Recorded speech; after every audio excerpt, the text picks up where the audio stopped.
Chapter 14, Essential Buddhist Teachings, Part 2, Anatman, or Not Self. We must now examine a more difficult concept, the Buddha's teaching on Anatman, called anatta in Pali. The Pali word anatta is difficult to define. Review the work of scholars and you'll find a host of possible meanings, all heavily dependent on context. I'll use not self as the general translation, as we know for sure that the Buddha taught that particular things, which I'll review, are not self, Anatman. Here I'll explain why the Buddha approached the issue of self with caution and what we are sure he meant by not self.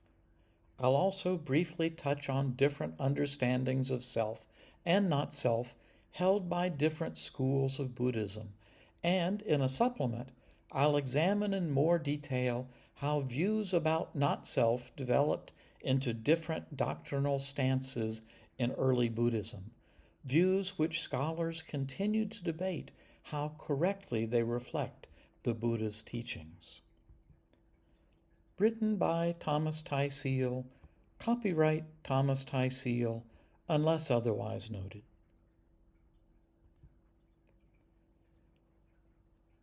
Before we begin, it's good to note that the Buddha advised his followers to avoid philosophic speculation.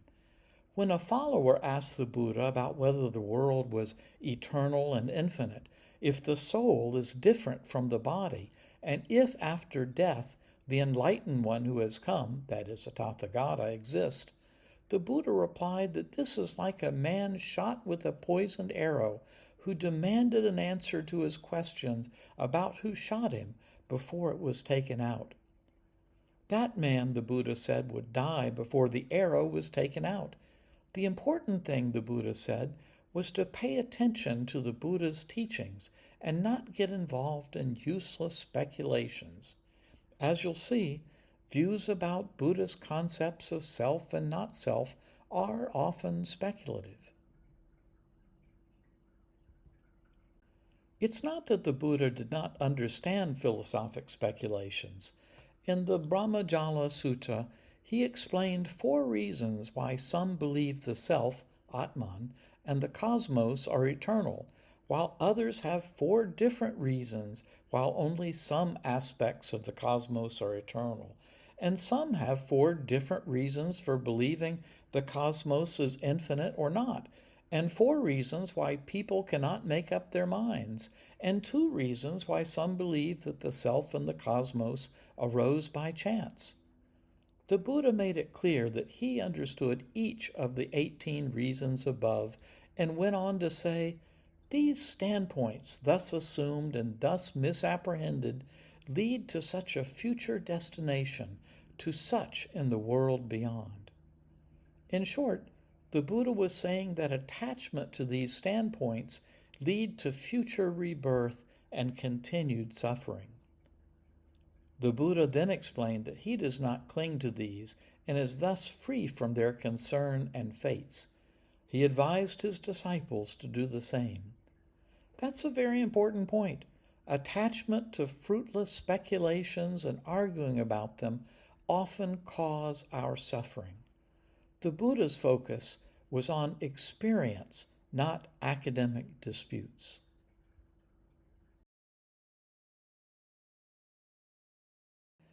In the second middle-length discourse, MN2, the Buddha lists questions that are unwise to attend to. These questions, he states, includes, was I in the past? Was I not in the past? What was I in the past? How was I in the past? Having been what did I become in the past? Shall I be in the future? Shall I not be in the future? What shall I be in the future? How shall I be in the future? Having been what shall I become in the future? Or else he is inwardly perplexed about the present, thus, am I? Am I not? What am I? How am I? Where has this being come from? Where will it go? The Buddha's lament here, it seems, is how much time people spend worrying about their existence in the past and the future. The Buddha, as we know, was present focused. The Buddha continued his discourse on questions and beliefs people have about self. When he, an ordinary person, attends unwisely in this way, thinking about self, one of 6 views arises in him. The view that self exists for me arises in him as true and established, or the view no self exists for me arises in him as true and established, or the view I perceive self with self arises in him as true and established, or the view I perceive not self with self arises in him as true and established, or the view I perceive self with not self arises in him as true and established, or else he has some view such as this. It is this self of mine that speaks and feels and experiences here and there the result of good and bad actions, but this self of mine is permanent, everlasting, eternal, not subject to change, and it will endure as long as eternity. This speculative view, bhikkhus, is called the thicket of views, the wilderness of views, the contortion of views, the vacillation of views, the fetter of views. Fettered by the fetter of views, the untaught ordinary person is not freed from birth, aging, and death, from sorrow, lamentation, pain, grief, and despair. He is not freed from suffering, I say. Here the Buddha laments the thicket of views that bewilder and trap ordinary people. In one sentence, however, he seems to deny the existence of a permanent, everlasting, eternal soul. A closer look reveals that what he denies is that the self is engaged in a never-ending stream of speaking, feeling, and experiencing karma, is permanent, everlasting, and not subject to change. Indeed, how could it be? This self is constantly changing.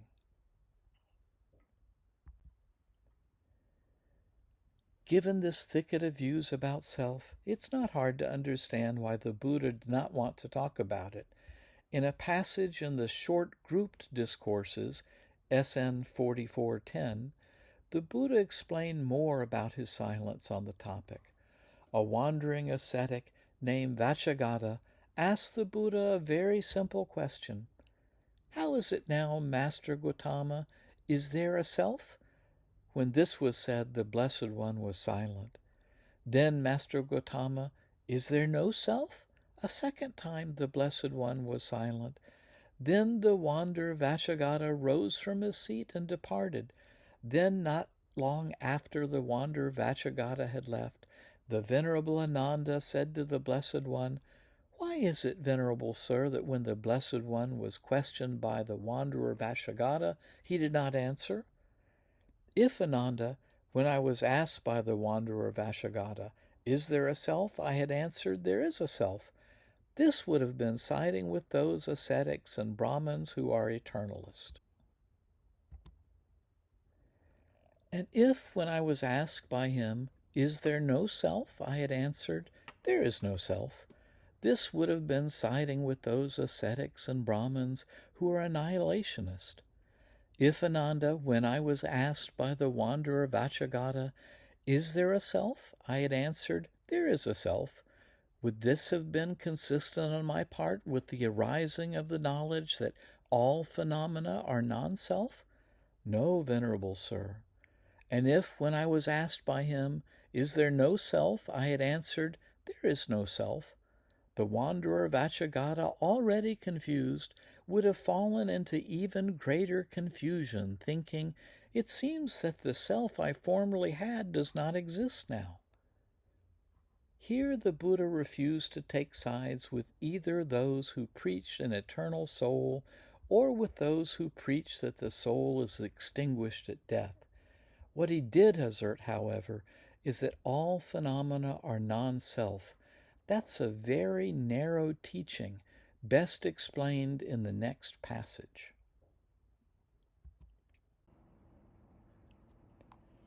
In the Five Brethren discourse, also known as the Discourse on Not Self, the Buddha explained what he meant by not self by referencing the five aggregates. The sutta begins, I have heard that on one occasion the Blessed One was staying near Varanasi in the deer park at Isipatana.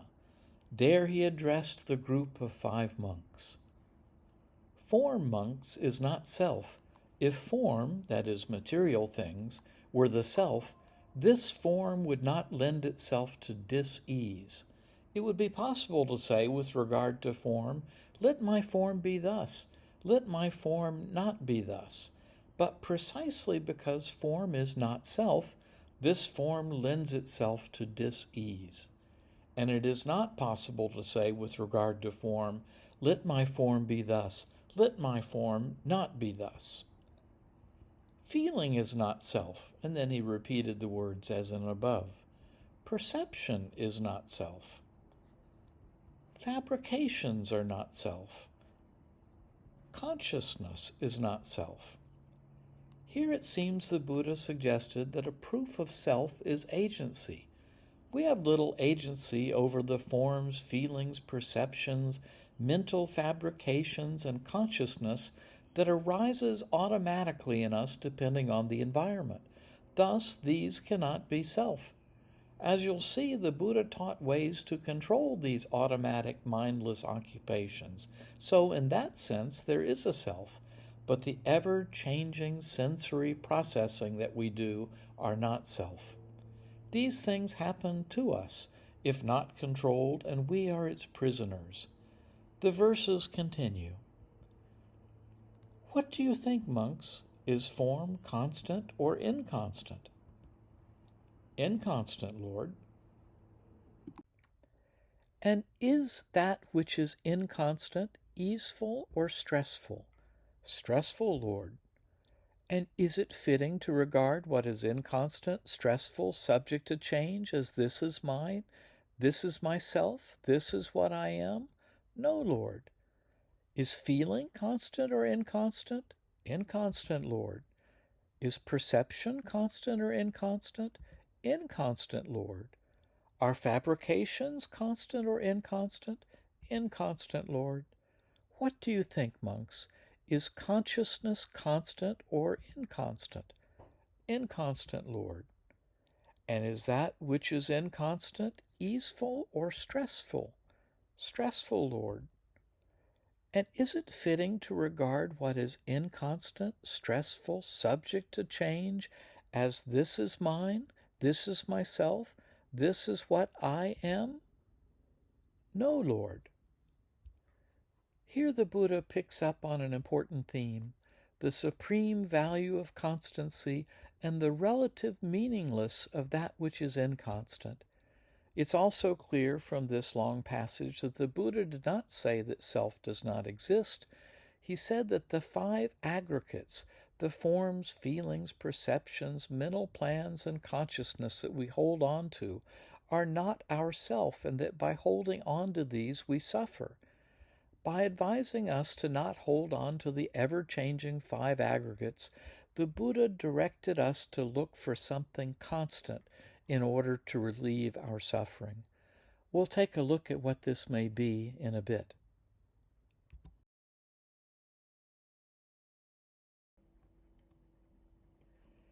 In a related connected discourse, the Buddha explained that the 5 aggregates are like a lump of foam, a water bubble, a mirage, a softwood tree cut down to fine hardwood, and a magical illusion. Upon inspection, the Buddha said, each of these aggregates are found to be vacuous and hollow, empty and insubstantial. We should not be attached to these passing phenomena. They are not ourself. This leads us again to ponder what, if anything, we should be attached to. Whatever it is, it seems, it must be real, eternal, and unchanging.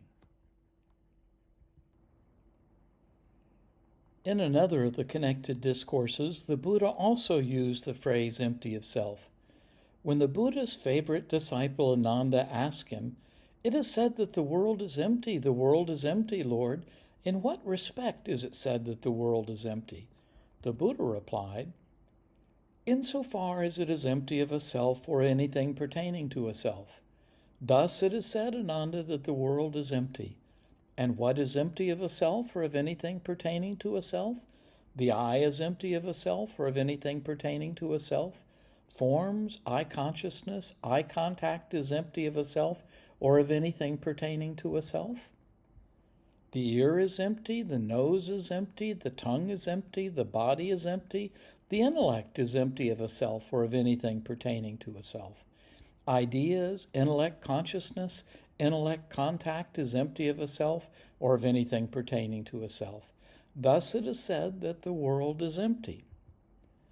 The verse and the phrase empty of self can support a variety of meanings. On the surface, it seems to mean that the self is not found in the aggregates. Whenever you search for a self in the aggregates of form, feeling, perception, mental formations, and consciousness, you find only conditioned phenomena. Nothing conditioned can be identified as, "This is what I truly am."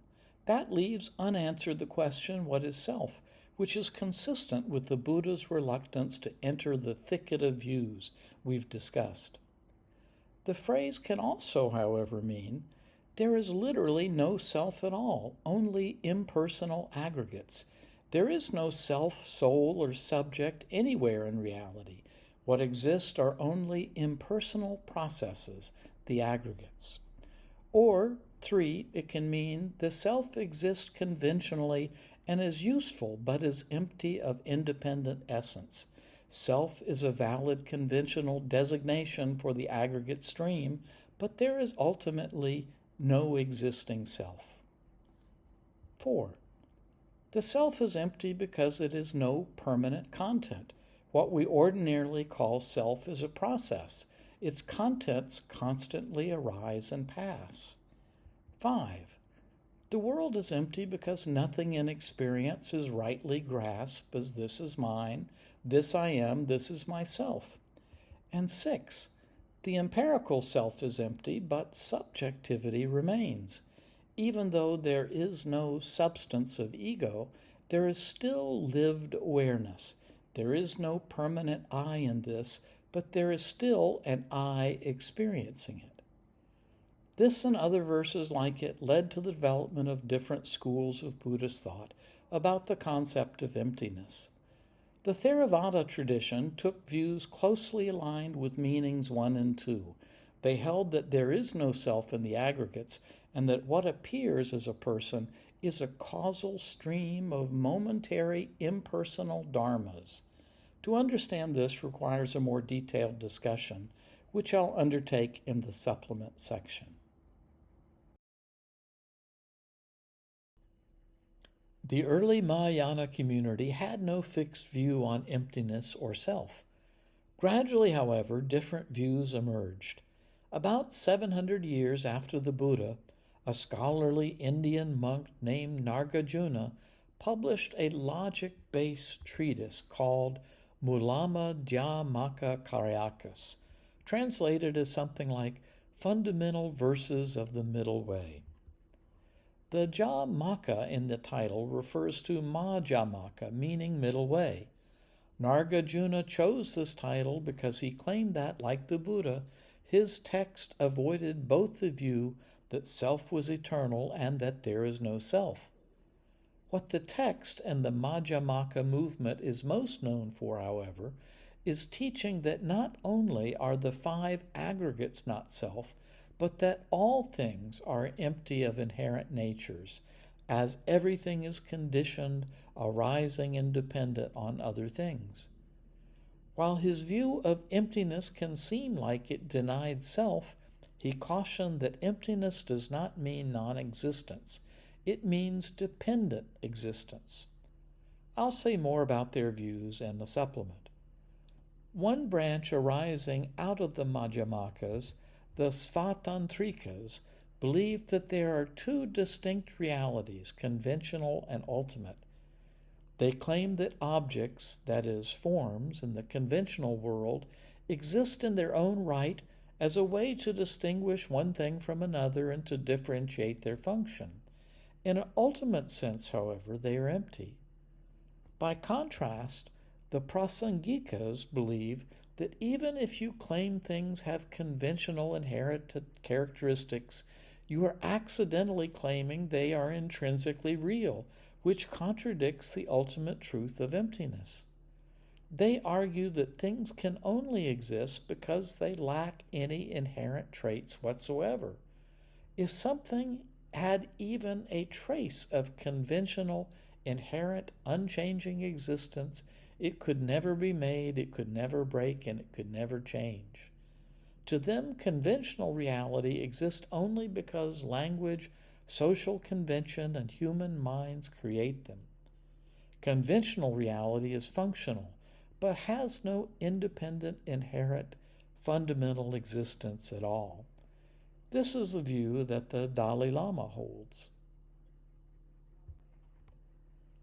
These movements that arose out of the Madhyamaka middle way tradition are sometimes contrasted with the Yogachara school. Yogachara means the school of those who practice yoga, where yoga means to harness or train the mind. Yogachara practitioners favor experiential awareness over logical proofs of concepts. The school does, however, make assertions about reality based on their study of consciousness. Indeed, Citta Matra, mind only, school believes that there is nothing but mind. The word Citta means mind, and the word Matra means nothing but. That is, whatever reality we perceive comes only from the mind. We only know of it through the mind's interpretation. All we experience as out there is a manifestation of mind. Thus, there is only mind. In Western philosophy, this is called idealism. Storehouse consciousness is another foundational concept of Yogachara. It refers to the belief that every thought, word, or deed leaves behind a subtle energetic trace, a karmic seed that under the right circumstances emerges, thus explaining how habits, memories, and karmic consequences persist from one moment or lifetime to the next. The more you repeat a thought, word, or deed, the more seeds are planted for future emergency. In Yogachara, self is considered a deeply ingrained habit of the mind, a false identity, as in reality there is no boundary between what is inside the body and what is outside.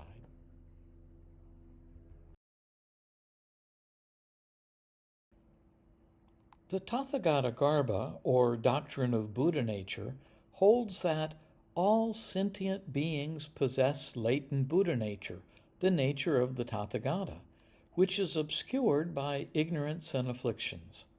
The foundations for this can be found in the numbered discourses of the Pali Canon, where the Buddha explained, "This mind mendicants is radiant, but it is corrupted by passing corruptions.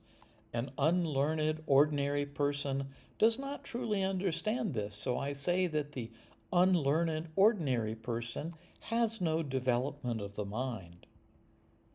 This mind mendicants is radiance, and it is freed from passing corruptions. A learned, noble disciple truly understands this, so I say that the learned, noble disciple has development of the mind. If mendicants, a mendicant cultivates a mind of love, even as long as a finger snap, they're called a mendicant who does not lack absorption, who follows the teacher's instructions, who responds to advice, and who does not eat the country's alms in vain. How much more so those who make much of it? Those who hold the Tathagatagarbha believe that this radiant mind is Buddha nature, a permanent, blissful, pure state in all of us that is empty of any defilements. That's a very different view from the Theravada position that there is no self, only aggregate fragments called dharmas. Followers of the Tathagatagarbha also revere this verse in the Pali Canon. There is, monks, an unborn, unbecome, unmade, unconditioned.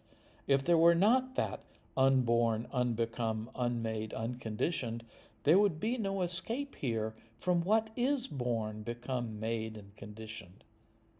They believe that this refers to an eternal Buddha nature within us, which can set us free if we discover and abide in it. Practitioners of Chan, Tiantai, Huayan, all Chinese branches of Mahayana Buddhism follow in the Tathagatagarbha tradition, as do practitioners of Zen, Tendai or Kigan in Japan, and Shindongpas, Janongpas, Nyingma, and Kaigyu in Tibet. Beyond the Pali scriptural references just mentioned, the Tathagata tradition focuses on a particular set of Mahayana scriptures, among them the Tathagatagarbha Sutra, the Mahaparinirvana Sutra, the Lion's Roar of Queen Srimala Sutra, and the Finger Garland Sutra. While these scriptures appear to have been composed several centuries after the Buddha, probably between about 500 and 900 years after his death, they are regarded as conveying the intent of the Buddha already present in the passages just cited, passages which were not reflected in Theravada and Madhyamaka doctrinal views.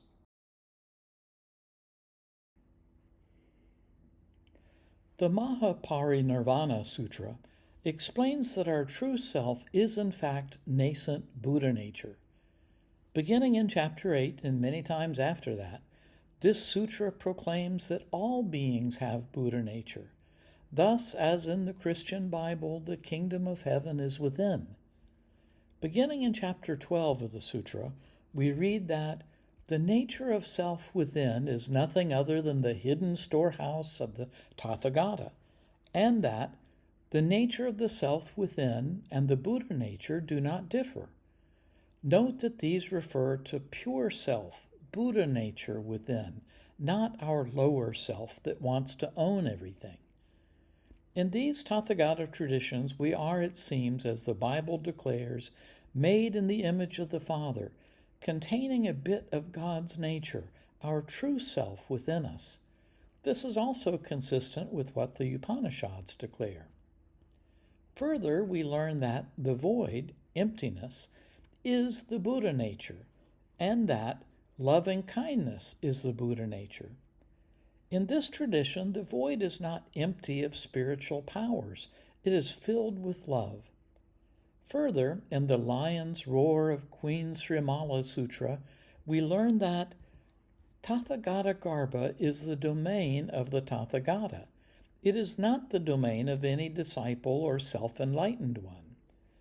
This makes plain that we do not own the divine within us. We also learn in this sutra that the nirvana realm is the spiritual body of the Tathagata, the formless, all-encompassing reality. It's the realm manifest by the energies and reality of the Tathagata. Christians would call this the body of Christ, both his spirit in this world and the mansion in heaven where Christ awaits his followers.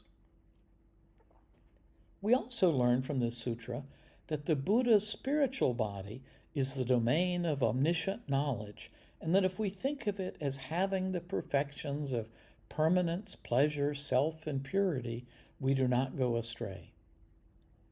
Critics of the Tathagatagarbha tradition, like Theravadins and Madhyamakans, complain that the Tathagatagarbha text seem to reintroduce an Atman, a self.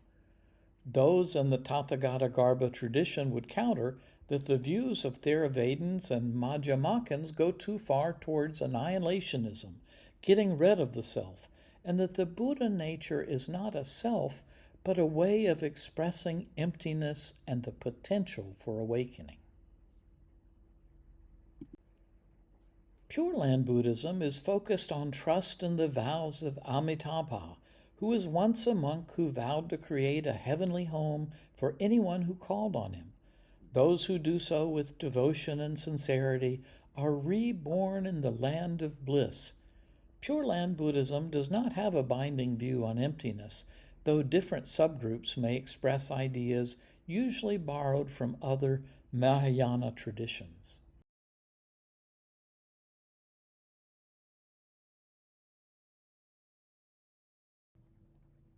The teachings of the Buddha on not-self can be difficult to grasp and vary across schools of Buddhism. It's clear that all Buddhists agree that we are not the ever-changing five aggregates. That is, we are not body, feelings, perception, mental formations, or consciousness. Buddhists also agree that we must not claim things as self, saying, "This is mine, I am this is myself." Beyond that, there's disagreement, often nuanced.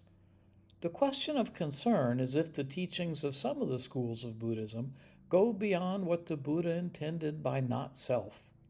Note that the Buddha never said there is no self. There are clearly differences between the character and habits of person A and person B. Thus, self seems to be real and unique within individuals.